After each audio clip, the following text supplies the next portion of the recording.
Muito bem, meus caros. Hoje nós vamos falar sobre o tema Por que Deus não cura todos que lhe pedem? E nós vamos falar do porquê das coisas e o para quê das coisas. Então, isso é o tema mais importante que nós vamos discorrer nessa noite. O texto de leitura está lá no Evangelho de João, capítulo 11, do verso 1 ao 6, depois do 21 ao 32. João, capítulo 11, do 1 ao 6, depois do verso 21 e do verso 32. Aqui fala a história da morte e ressurreição de Lázaro, que diz assim: havia um homem chamado Lázaro, que era de Betânia, do povoado de Maria e de sua irmã Marta. Aconteceu que Lázaro ficou doente. Maria, sua irmã, era a mesma que derramara perfume sobre o Senhor e lhe enxugara os pés com os cabelos. Então as irmãs de Lázaro mandaram dizer a Jesus: Senhor, aquele que tu amas está doente. Ao ouvir isso, Jesus disse: essa doença não acabará em morte. É para a glória de Deus, para que o Filho de Deus seja glorificado por meio dela. Jesus amava Marta, a irmã dela, e Lázaro. No entanto, quando ouviu falar que Lázaro estava doente, ficou mais 2 dias onde estava. Disse Marta a Jesus, no verso 21, Senhor, se estivesse aqui, meu irmão não teria morrido.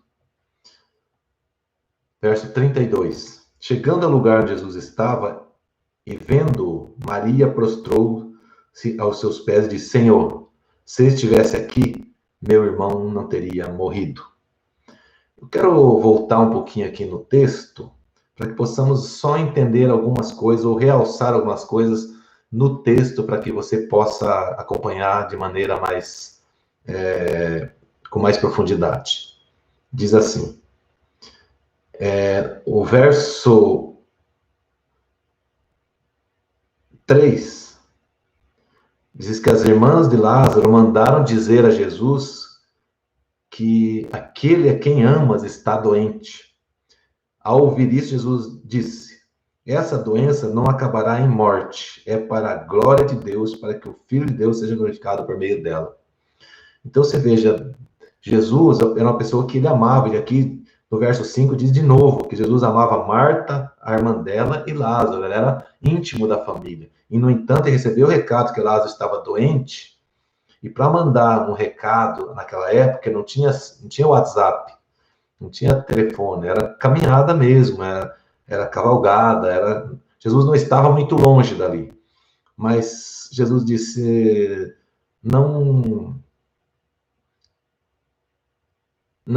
essa doença não acabará em morte, é para a glória de Deus. E aí no verso 6, o que é mais intrigante para a gente, diz assim, quando eu falar que Lázaro está doente, ficou mais 2 dias onde estava. Então isso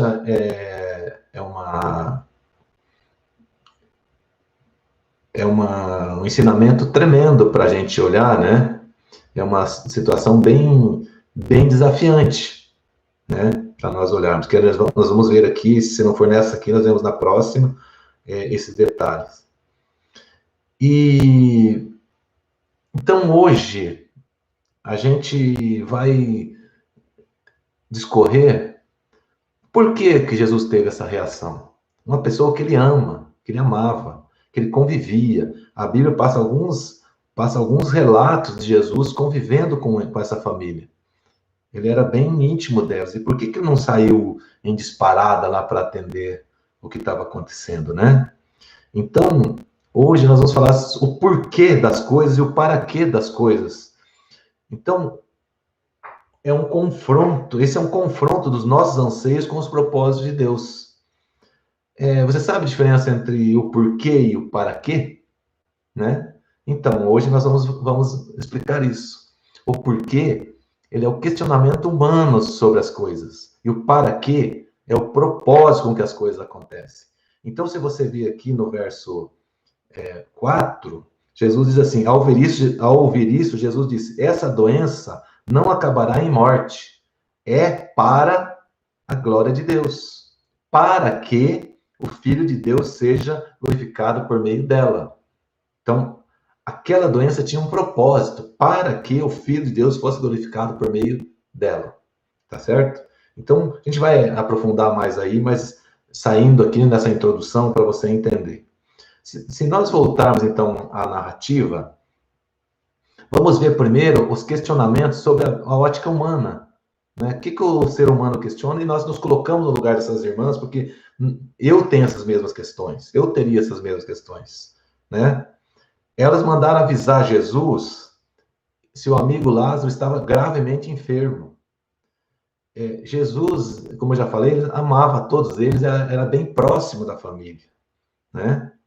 Então, qual que é a expectativa deles, da família? Falar, nós mandamos avisar Jesus, né? Avisamos Jesus, ele vem aqui, impõe as mãos e Lázaro sara. Simples assim. E é isso que estamos vendo toda vez por onde ele anda, acontece isso. As pessoas vão, tocam nele, são saradas, as multidões vêm, ele cura, ele ministra sobre elas, tudo se resolve. Né? Então, essa é a expectativa, né? Então, imagino que, com certeza, a expectativa dela é que Jesus viria correndo socorrer eles, né? Jesus não veio de imediato. Imagino que causou decepção. Imagina que naqueles cantinhos lá, tá vendo? Jesus, olha, falando para ele lá. Tá vendo lá? Jesus não veio. Eu achei que Jesus amava mesmo nós. Achei que ele iria resolver isso para nós. E não veio. Decepcionadas. E segundo as minhas contas, Jesus demorou mais de 4 dias para chegar ali de volta. Porque quando estava lá na sepultura de Lázaro, quem conhece a história, quem não quiser conhecer, vai lá no capítulo 11 de João e releia para ver isso, ele já estava lá sepultado há 4 dias. Então, contando com a preparação do corpo, tudo que aconteceu, creio que estaria de 4 dias para frente. Né? Nós não tem esse detalhamento. E aí, a reação verbalizada das irmãs de Lázaro, né? Dizia assim, Senhor, o verso 21, verso 32, as duas tiveram a mesma expressão, falaram, Senhor, você está atrasado. Se o senhor tivesse aqui, não tinha morrido, você demorou. Nós achamos que o senhor nos amava. Talvez não verbalizaram isso, mas digamos, se a gente tivesse a tecla SAP ali na Bíblia, sabe aquela tecla SAP que diz fala que a pessoa está falando da verdade ali embaixo da TV, se tivesse a tecla SAP ali, dizia assim, Senhor, o senhor está atrasado, ele já morreu, já está sepultado, o senhor era nosso amigo, nós mandamos avisar, mandar uma pessoa lá para te avisar, e o senhor não veio. E aí, as duas tiveram a reação, verbalizar a mesma coisa, com certeza já tinham conversado, falado assim, ó, Senhor, se o senhor, quando ela morreu, mas se Jesus tivesse aqui, ele tinha curado, não tinha morrido. Então, as duas se entregaram que essa conversa rolou lá no meio deles, né? Mas Jesus, no verso 4, ele tinha exposto o propósito disso, como eu já citei ali. Ao ouvir isso, Jesus disse, essa doença não acabará em morte, é para a glória de Deus, para que o Filho de Deus seja glorificado por meio dela. Então, as irmãs de Lázaro tiveram a reação na visão humana, uma visão humana da situação. Jesus não vem por outra perspectiva, Jesus estava vendo por outro ângulo, era outra forma de ver, né?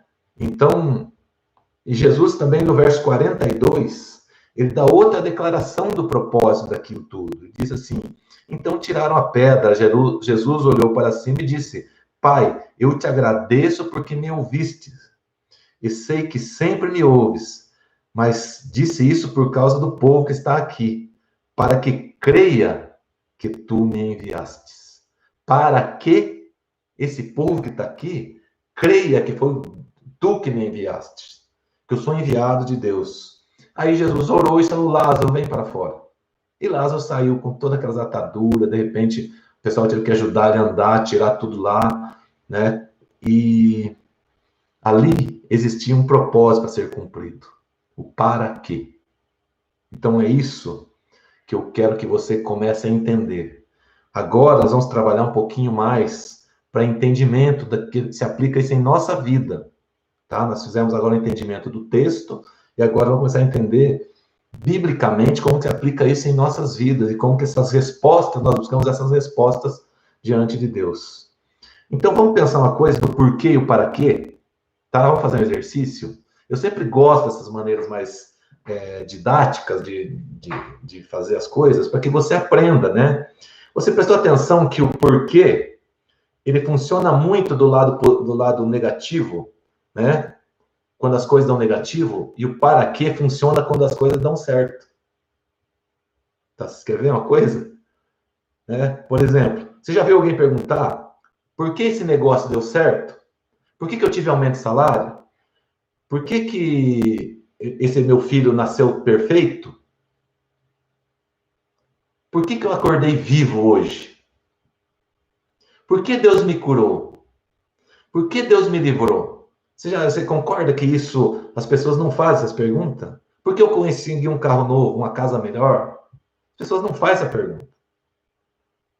O porquê, ele não funciona. Mas no lado negativo, ele funciona perfeitamente na nossa cabeça. Por que esse negócio deu errado, hein? Sabe me dizer, pastor, por que deu errado? Por que eu não tive aumento? Eu trabalho assim, assim. Por que não tem aumento? Por que Deus levou fulano, ciclano, criança, adulto? Por que levou? Não, você viu que de acordar com vida, ninguém pergunta por que acordou com vida hoje. Por que Deus me curou? Por que Deus não me cura? Por que Deus não me livra? Por que Deus não me liberta? Por que Deus não faz isso? Por que não consigo? O fulano consegue comprar um carro novo e eu não consigo? Por que eu moro numa casa assim e fulano não mora numa casa boa? Por que eu não consigo? Então você viu que o porquê ele só dá certo em coisas negativas? E o para quê? Vamos experimentar as mesmas perguntas com o para quê? Perceba que o para quê funciona diferente.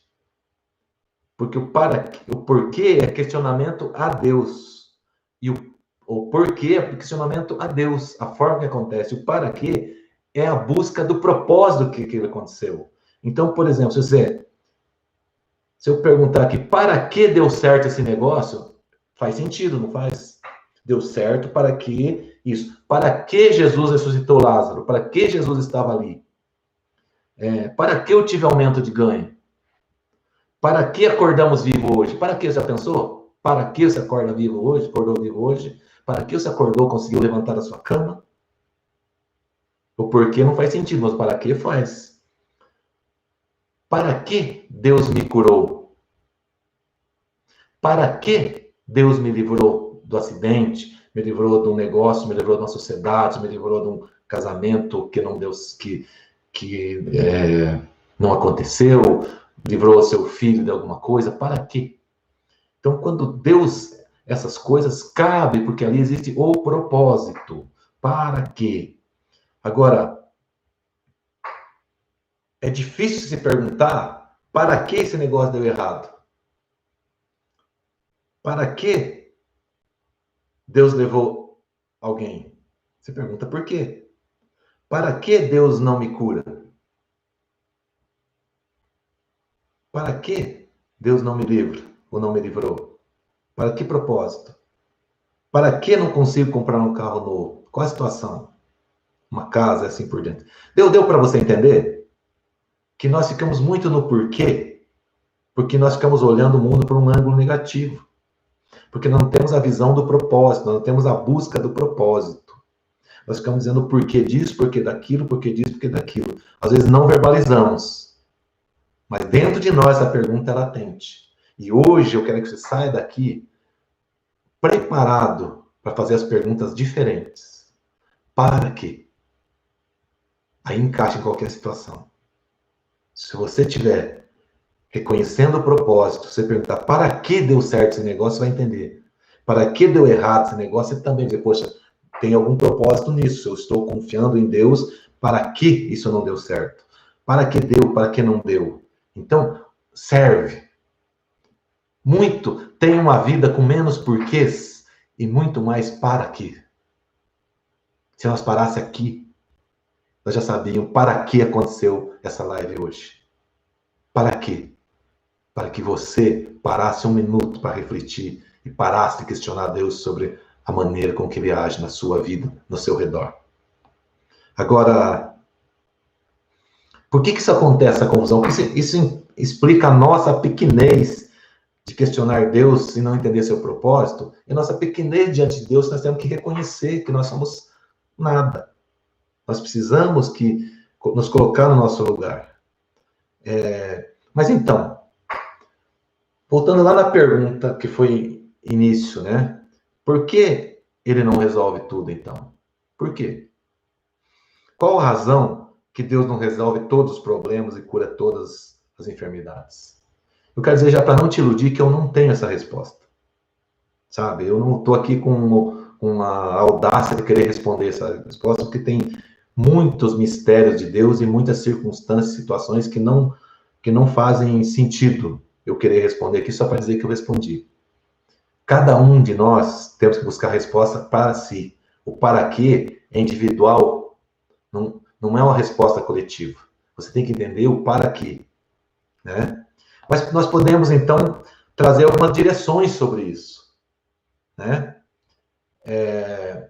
Algumas razões que te ajudam a entender esses porquês e esses paraquês, tá certo?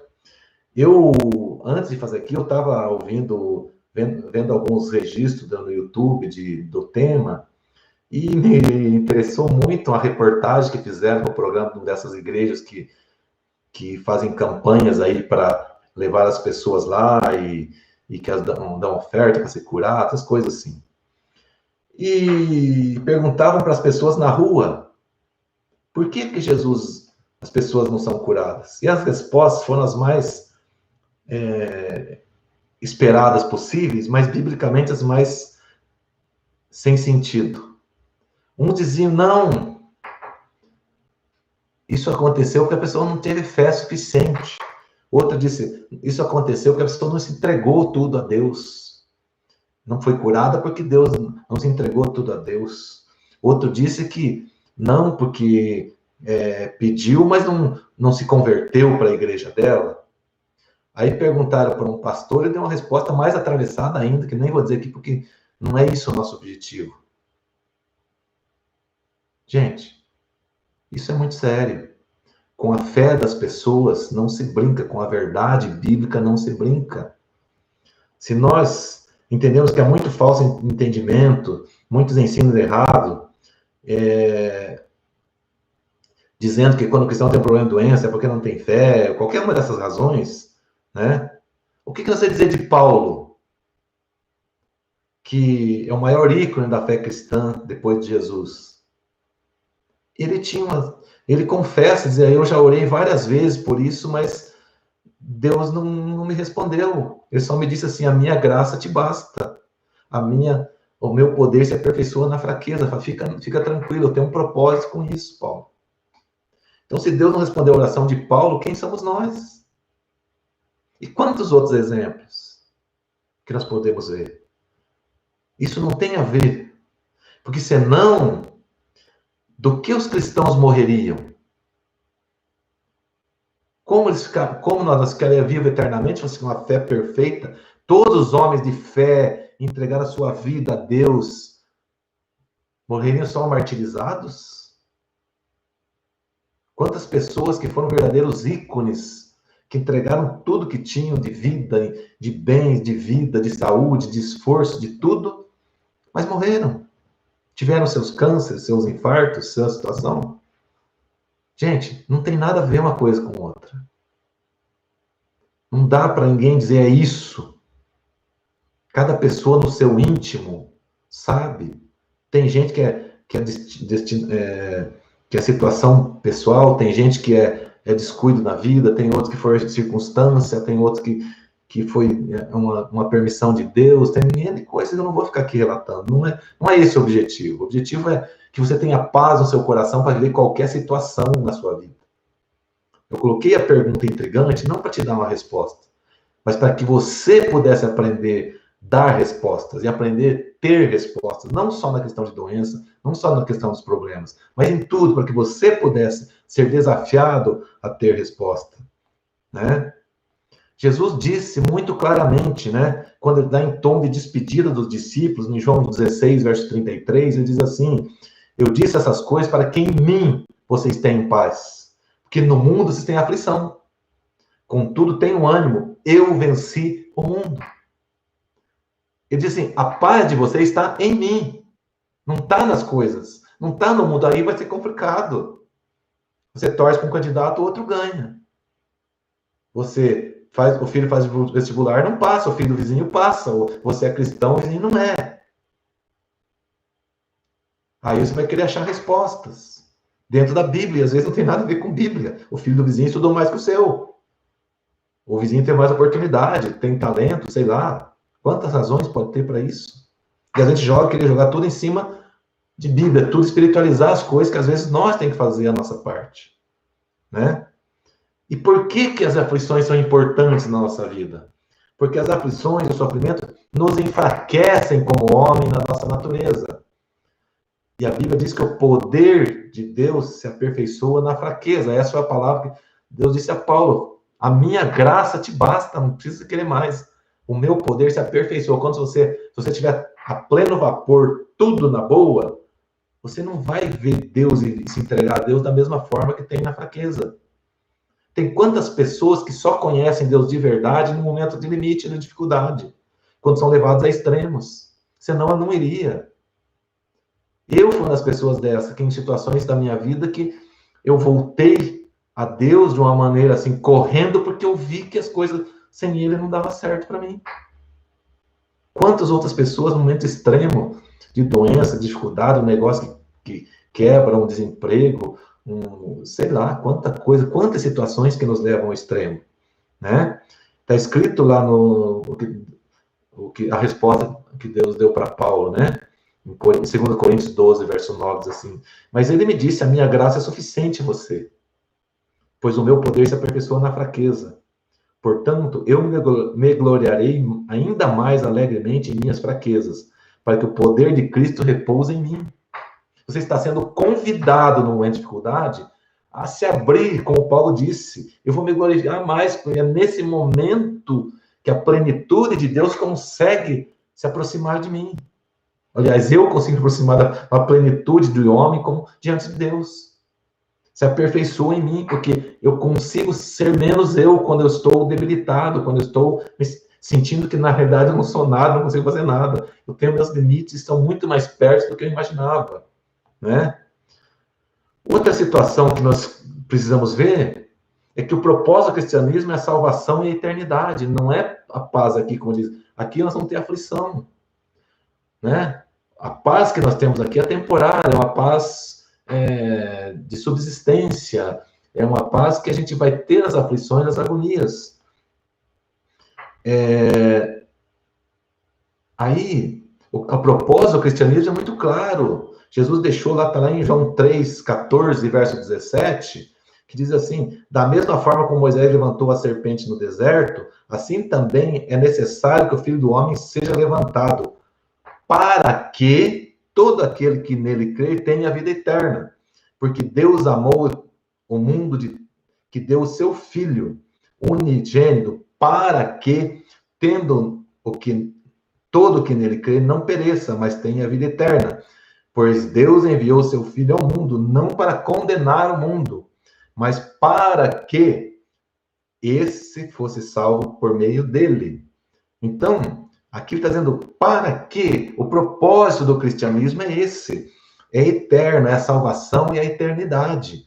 Ele disse aqui em letras garrafais a razão. O propósito está declarado aqui nesse texto. Então, já que nós temos entendido sobre o propósito, eu queria te perguntar, tudo bem, você estava me perguntando, às vezes, Doni, tudo bem, mas e quando a coisa arde para o nosso lado? Quando a coisa fica feia. Vem perdas, doenças, sofrimento, angústia. Como eu explico isso para mim mesmo, nem para os outros, lá na tua cama, lá onde você está deitado? Como que eu explico isso? Como que eu me convenço disso? Hein? Que pergunta é essa? Eu sei que vocês queriam estar aqui para fazer essa pergunta e olhar no meu olho para ter uma resposta. Primeiro, se você já entendeu o propósito das coisas, já tem uma boa maneira de entender isso. Tá certo? Você já tem uma boa maneira de compreender. Mas eu vou te dizer uma coisa assim que talvez você não esteja esperando. Tudo isso que acontece, essa agonia, essa angústia que a gente vive e tal, você pergunta, é falta de fé? Não é. Você é um ser humano. Você pode ser um cristão devoto, você pode ser um ateu, você pode ter... Como se for, nenhuma das situações te deixa você deixar de ser um ser humano.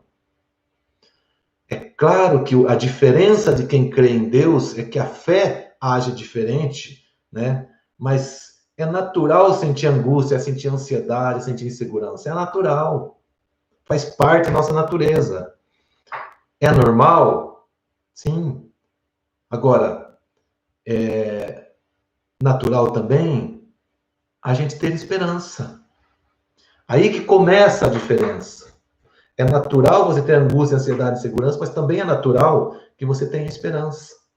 Que você olhe para as dificuldades e consiga enxergar um fio de esperança, uma linha de esperança, ou, de repente, um cabo de esperança.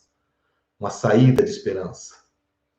E se a esperança não tem aqui, você tem uma esperança eterna. Mas e a fé? Como funciona a fé nesse negócio? Bom, a fé não é algo natural do ser humano. Talvez você não entenda isso. A fé é algo sobrenatural em nós. Por quê? Por que eu digo que não é natural? Porque se você disser, quem convive comigo, eu digo sempre isso. Se alguém te ver você dar um passo de fé, né? E não te chamar de doido, é porque não foi por fé, porque é racional. Falando alguém que não tem a fé que você tem. E ver você tomando decisões por fé, dando passos de fé. Se a pessoa não tem a mesma fé que você tem, e vê você dando passos de fé, esse cara é doido, essa mulher é doida, que isso? Onde é que se viu fazer um negócio desse? Onde é que se viu deixar as coisas aqui e dá para ser missionário lá na África, por exemplo? É loucura, doidura, né? Tá drogado, cheirou cola, como diz a molecada aí, né? Então, a fé é algo sobrenatural, mas ela é a raiz do nosso relacionamento com Deus. Porque a Bíblia fala, sem fé é impossível agradar a Deus. Porque Deus só existe no âmbito da fé. No âmbito da nossa natureza, nós sentimos, sim, mas a convicção em Deus só existe no terreno da fé. A fé é viver com nossas certezas lastreadas em Deus. A fé faz com que a nossa certeza não esteja nas nossas forças, não esteja na nossa expectativa, não esteja no nosso rumo, não esteja na nossa direção, mas sim em tudo aquilo que Deus nos dá, em tudo aquilo que nós temos em Deus. É lastreado em Deus. A fé, ela é uma confiança no processo, independente do resultado. Eu vou repetir. A fé é a confiança e a segurança no processo, independente do resultado. Se você crê no resultado apenas que você quer, né, não é fé. Você pode crer no resultado que você quer, mas tem que ter seguro que seu resultado que você quer não acontecer e acontecer outro, você tem que ter a mesma segurança que é Deus cuidando de você. Mesmo que seja o que não quer. A fé é algo de confiança, é relacionamento com Deus, é relacionamento íntimo com Deus. Por exemplo, você consegue confiar sua vida em alguém que você não se relaciona, que você não conhece bem? Claro que não. Você não vai dar para uma pessoa que chegou na tua casa ontem segurar uma arma apontada para você. Ou não vai dizer para ele abrir sua vida para ela, abrir as coisas mais intrigantes. Não vai. E nós, será que realmente temos fé? Muitos acham que têm fé, mas às vezes só frequentam uma igreja, participam de uma religião. Muitos têm apenas uma forte esperança em receber o que eles querem. Isso não é fé. Você tem uma forte esperança de receber o que você quer, é torcida. É busca, é...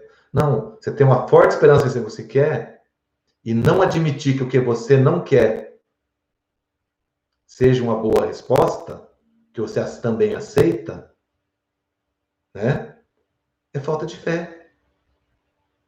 Porque a fé não é que faz as coisas acontecer. A fé nos dá segurança de que as coisas vão acontecer da melhor maneira.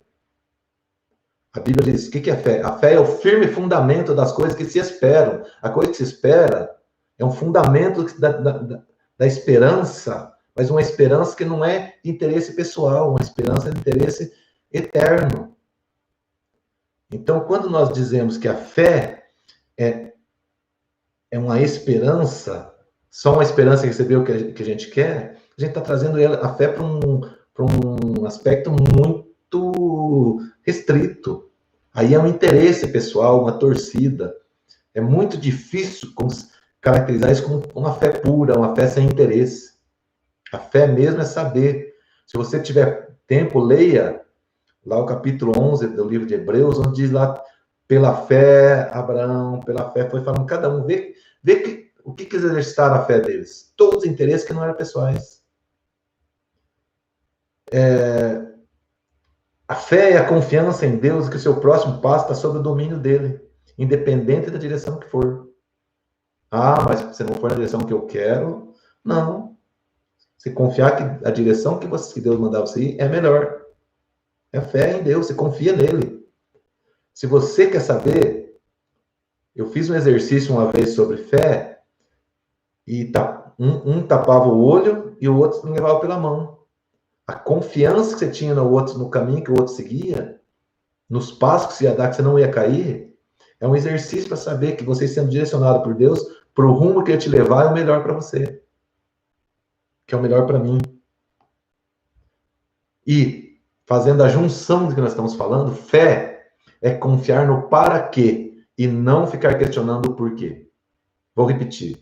Fé é confiar e crer no para quê e não ficar questionando o porquê. Lá no texto que nós lemos, Jesus ficou tranquilo, falando, não, isso tem um propósito, para que o Pai seja glorificado lá. Então, fica tranquilo que isso está no domínio de Deus.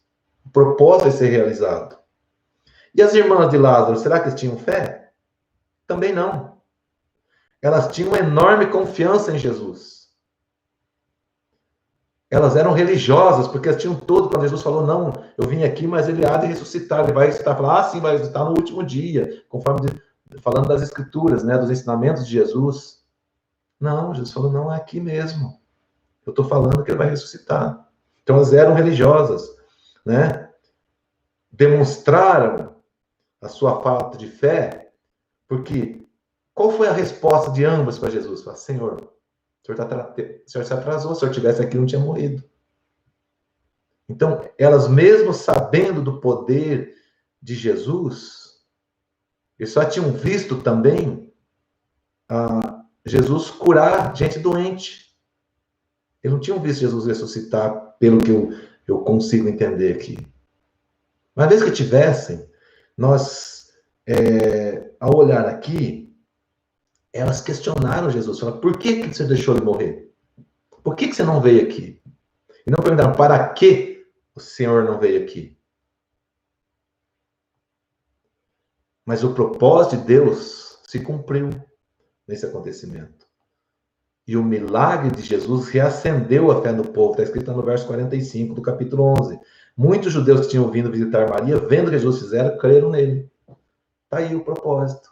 Propósito eterno. Crer em Jesus, buscar a salvação. Tá? Lembra que nós colocamos ali que o propósito de Deus é salvação e eternidade? Cumpriu o propósito ali. E eu tenho que concluir dizendo para você que Deus hoje nos traz uma oportunidade para mudar os nossos porquês em paraquês.